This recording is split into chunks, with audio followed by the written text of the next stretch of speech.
নিরুপায় হয়ে, কোনো উপায় না পেয়ে, অসহায় হয়ে, এতিমের মতো, গরিবের মতো বিএনপি এখন ডক্টর ইউনূসের দিকে তাকিয়ে। দর্শক, বিএনপির সামনে আর কোনো উপায় নাই, কোনো রাস্তা নাই, নানান ফাঁদে পড়েছে। As if Jamaat, doctor Yunus বা সরকার জামাত উভয়ের যৌথ ফাঁদে পড়েছে। তো এই বিএনপি এখন কোনো উপায় দেখছে না। সরকার 7 দিনের আলটিমেটাম দিয়েছে, 7 দিন প্রায় শেষ, আলোচনায় রাজি না। জামাত আলোচনার উদ্যোগ নিয়েছে, আলোচনায় রাজি না। দেখেন, পয়েন্ট কিন্তু দুইটা। সরকার আলোচনা করতে বলেছে, জামাত আলোচনার উদ্যোগ নিয়েছে, বিএনপি আলোচনায় রাজি না। তাহলে এখানে দিন শেষে বিএনপি, সরকার, জামাত কাউকে মানছে না, কারো আহ্বানেই সাড়া দিচ্ছে না। বিএনপি সাড়া দিচ্ছে শুধু ভারতের আহ্বানে। তো এই জায়গায় 2 দিন আগে বিএনপি ডক্টর ইউনূসকে বলল প্রতারণা করেছে, বিশ্বাসঘাতকতা করেছে সরকার, এই সেই অমুক তমুক। আর এখন ইউনূসের দিকে তাকিয়ে আছেন। এটার মিনিংটা কি? যেমন খবর, প্রধান উপদেষ্টা আহ্বান জানালে আমরা যাব, অন্য দল দিয়ে আহ্বান কেন? সালাউদ্দিন। মজার আলোচনা। প্রথম হচ্ছে যে প্রধান উপদেষ্টাকে বিশ্বাসঘাতক, বেঈমান টিমান বলে এখন তার দিকে তাকিয়ে আছেন। এর মানে আপনারা এতটা অসহায়, নিরুপায় যে প্রধান উপদেষ্টা গালি দিয়ে এখন তাকে স্যার স্যার বলতে যাচ্ছেন। মানে আপনাদের কোনো হ্যাডম নাই, আপনাদের কোনো ওয়ে নাই, কোনো উপায় নাই। আপনার এতিম, গরিব, পলিটিক্যাল এতিম, পলিটিক্যাল গরিব। এই এতিম, গরিব, ভিক্ষুক এটা অন্য কিছু না, এটা পলিটিক্যাল। যদি হ্যাডম থাকতো তাহলে ইউনূসের বিরুদ্ধে আন্দোলন করতো।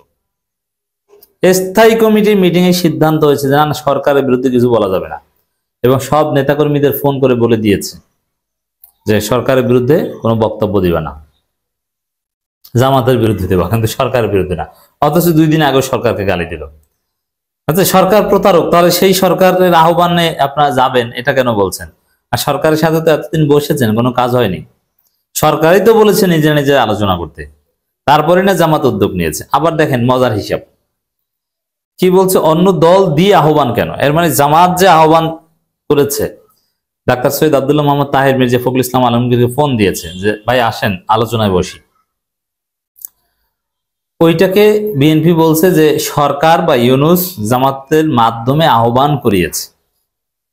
এর মানে কি জামাত ইউনূস একসাথে কাজ করছে? বিএনপির দর্শন এটাই যে জামাত, সরকার এরা মিলে বিএনপিকে যৌথভাবে ফাঁদে ফেলেছে। আসলে বিএনপি যে ধ্বংস হবে, বাস্তবতা একটা কারণ, আর দ্বিতীয় হচ্ছে বিএনপি খুব সহজে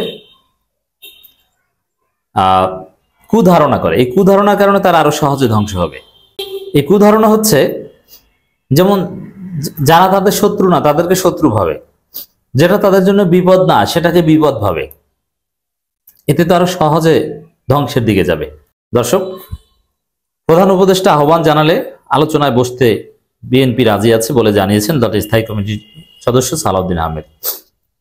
এটা তো আসিফ নজরুল স্পষ্ট করে বলেছে যে সরকার নতুনভাবে কোনো উদ্যোগ নেবে না, কারণ সরকার তো অনেকবার বসেছে, অনেক বসাবসি হয়েছে। ঐক্যমত্য কমিশনে কত শতবার বসা হয়েছে, এখন আবার বসা কিসের?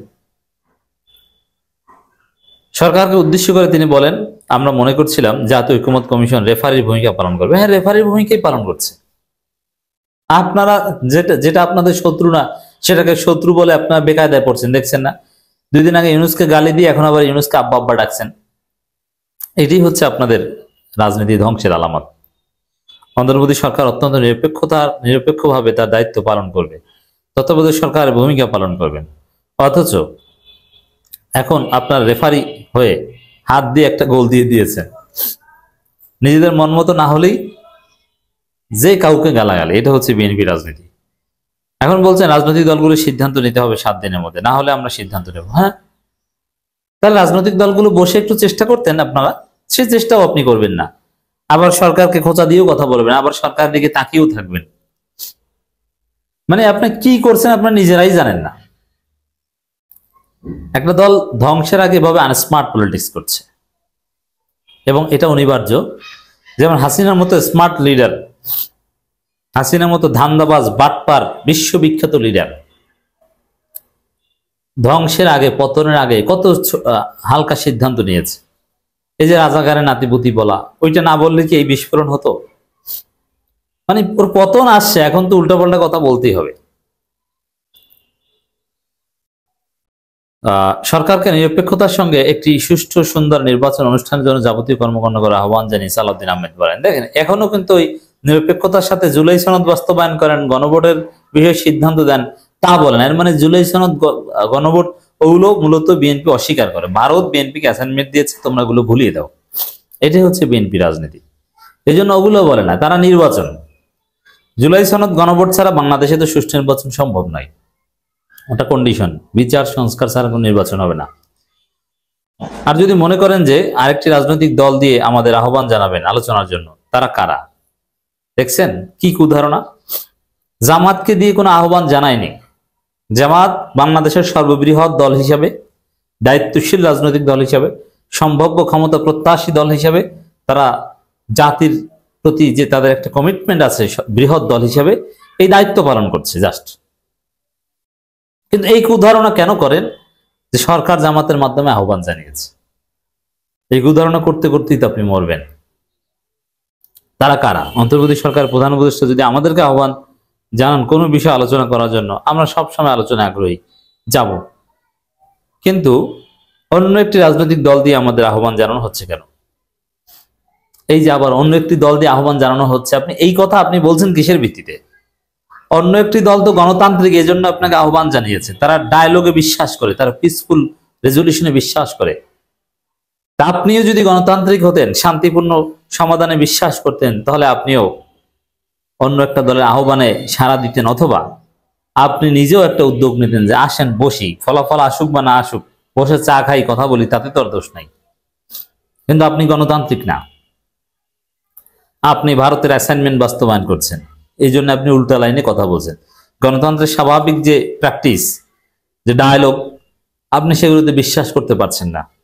অন্তর্বর্তী সরকারের এভাবে সময় বেঁধে দেওয়ার এখতিয়ার নেই, মন্তব্য কর কিছুরই এখতিয়ার নাই। এখতিয়ার আছে হাসিনার সবকিছুর, নাকি? 7 দিনের সময় বেঁধে দেওয়ার এখতিয়ার নাই, জুলাই সনদ বাস্তবায়নের এখতিয়ার নাই, আইনি ভিত্তি দেওয়ার এখতিয়ার নাই, কোনো কিছুর এখতিয়ার নাই। সব এখতিয়ার আছে আপনার, আপনার আব্বা সুপ্পুর আর আপনার আপা হাসিনার, অন্য কারো কোনো এখতিয়ার নাই, নাকি?